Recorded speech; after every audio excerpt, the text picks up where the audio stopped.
大家好，我是马金虎. Bonjour à tous, je suis Martin Roux. Aujourd'hui, je voudrais vous présenter, pour cette année du dragon, le dragon dans la culture chinoise, puisqu'il fait partie des 12 animaux du zodiaque. Allez, c'est parti.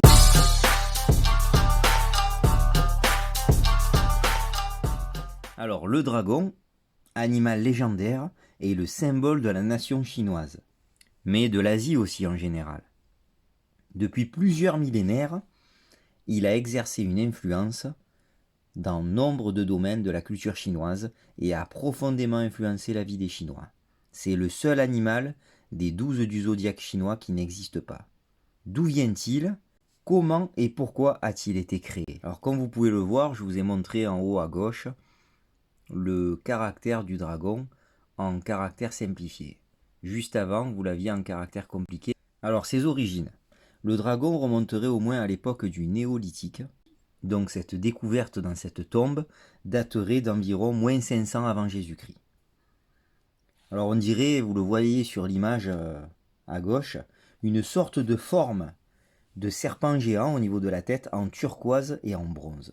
Et vous voyez la forme un peu qui serpente de la découverte de cet objet incroyable. Il a été créé aussi grâce à des découvertes archéologiques de squelettes de dinosaures.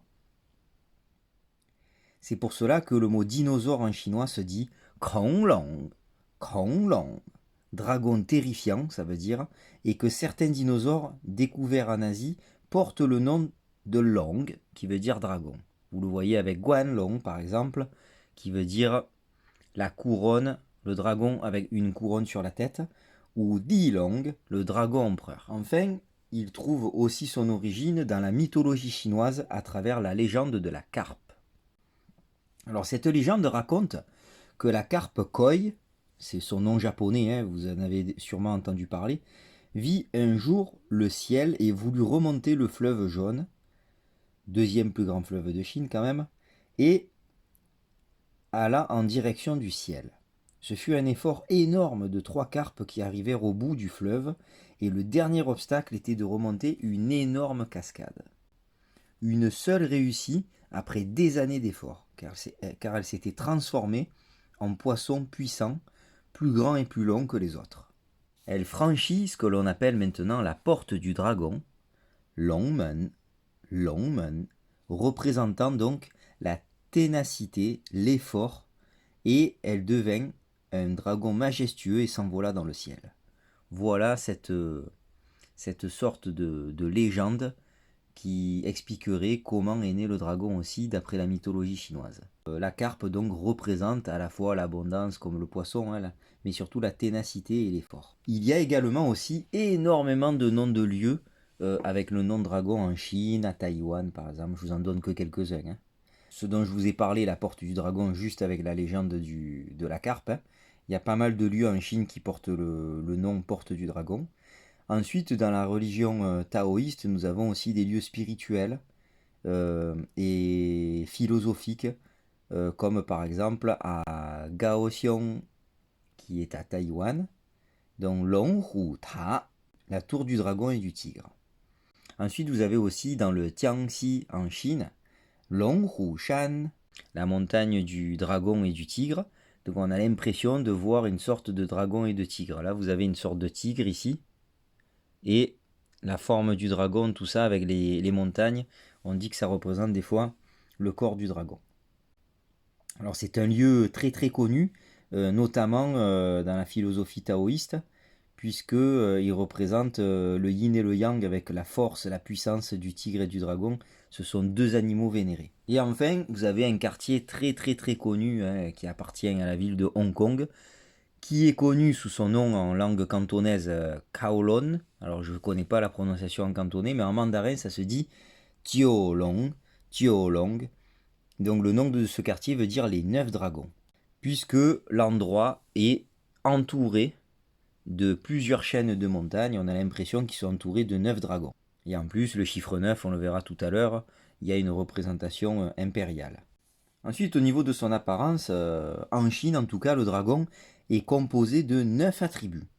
Alors, il n'a pas d'aile, ne crache pas de feu, contrairement à l'Occident.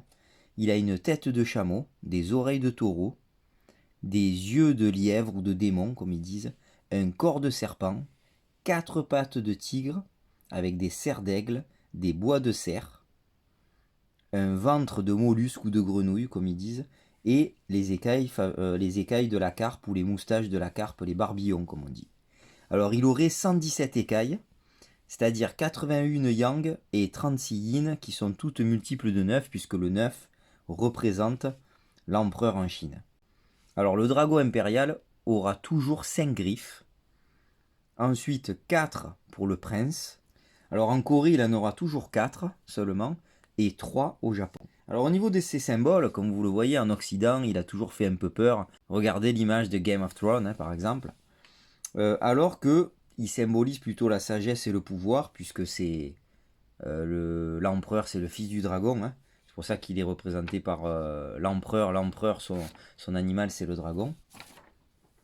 Alors il est symbole aussi de chance. Contrairement donc à nos dragons occidentaux, ils sont généralement considérés comme bienveillants, gentils et protecteurs. Alors les Chinois se considèrent comme les descendants du dragon, Long de Chuanzhen. Long de Chuanzhen. D'ailleurs, une chanson célèbre chinoise porte ce titre. Alors d'après les anciens, ils contrôlent la pluie, les rivières, les lacs et les mers, qui a un rapport avec l'eau.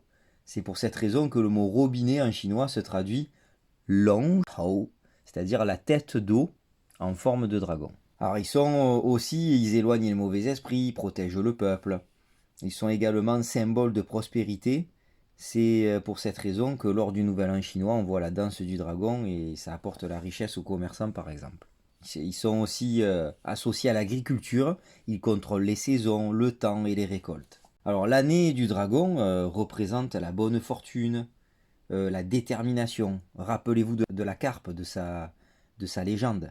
Et la confiance en soi. C'est pour cela qu'il y a plus de naissances l'année du dragon.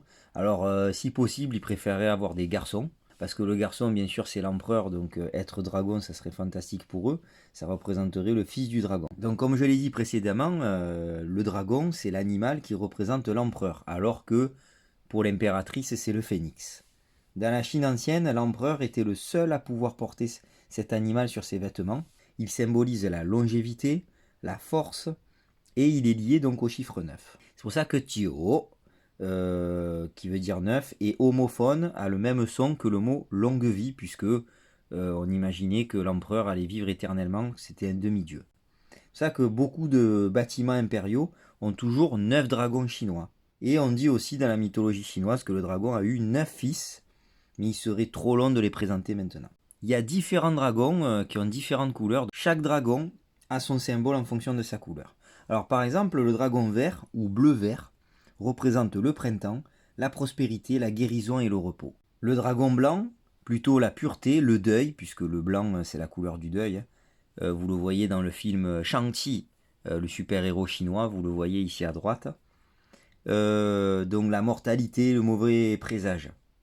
Puisque dans le film Shang-Chi, le dragon blanc était la représentation de la maman de Shang-Chi qui était décédée. Alors, le dragon noir représente l'hiver, les tempêtes, la vengeance.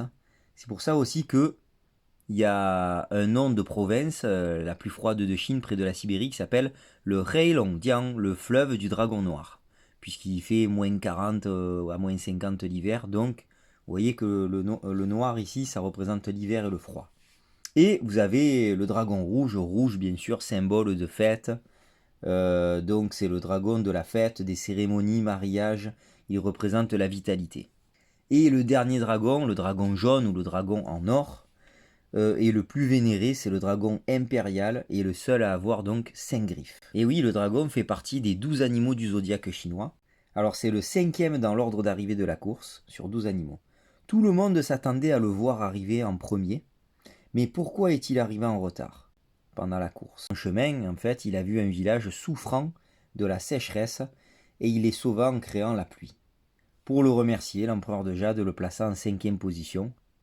Toutes les personnes nées en 1940, 52, 64, 76, 88, 2000, 2012 et cette année en 2024 sont du signe du dragon. En parlant des années de naissance, et notamment 1940, un des acteurs les plus célèbres en Chine est né en 1940 et il s'appelle Li Xiaolong. Li Xiaolong, Bruce Lee. En effet, Bruce Lee, qui est un des meilleurs acteurs en kung-fu, est né en 1940, l'année du dragon, et en plus entre 7h et 9h du matin, qui représente l'heure du dragon, selon les Chinois. Il prit donc comme nom de scène Xiaolong, Xiaolong qui veut dire petit dragon. Et bien sûr, une de mes autres stars, le célèbre Jackie Chan, par respect pour son mentor Bruce Lee, se fit appeler Chenglong. Chenglong, devenir un dragon, parce qu'il voulait devenir aussi fort que Bruce Lee. En parlant de kung-fu et d'arts martiaux, le dragon est également présent, notamment le kung-fu Shaolin. Surtout, il existe la technique du poing du dragon, Long Chuan. Long Chuan.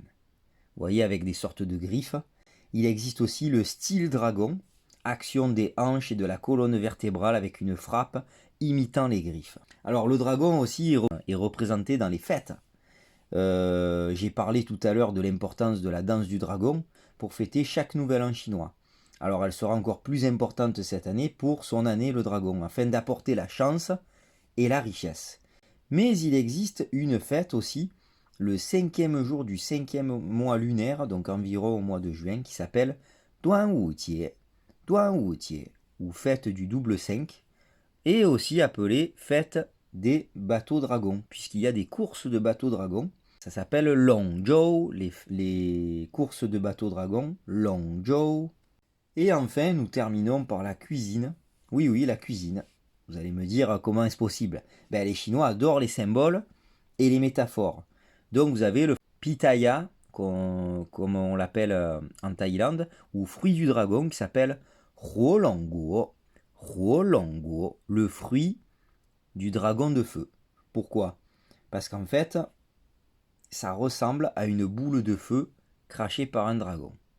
Et à l'intérieur, c'est soit rouge, soit blanc et noir, ça représente le yin et le yang quand c'est blanc et noir. C'est aussi présent dans le fruit qui s'appelle le longan, ou communément aussi appelé longyan en chinois, l'œil du dragon. On a vraiment l'impression que c'est un œil d'un animal. Alors il est présent aussi pour le nom du thé, un des plus chers de Chine, le thé vert, un des plus chers de Chine, plusieurs centaines d'euros les 100 grammes, c'est le thé vert de Longjing Cha, c'est-à-dire le thé du puits du dragon.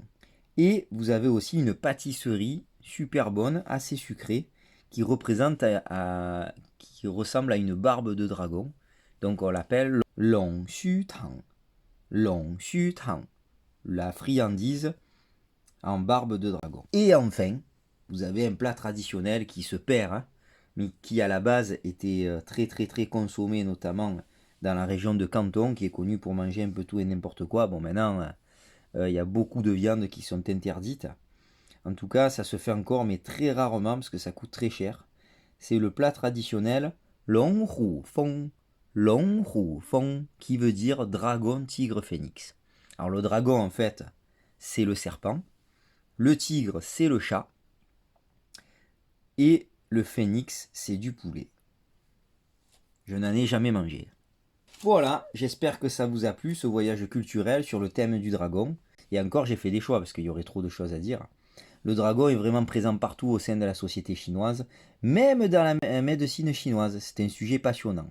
Si vous voulez me donner la réponse, je vous laisse deviner en médecine chinoise, qu'est-ce que c'est le Longwu ? Longwu qui veut dire os de dragon.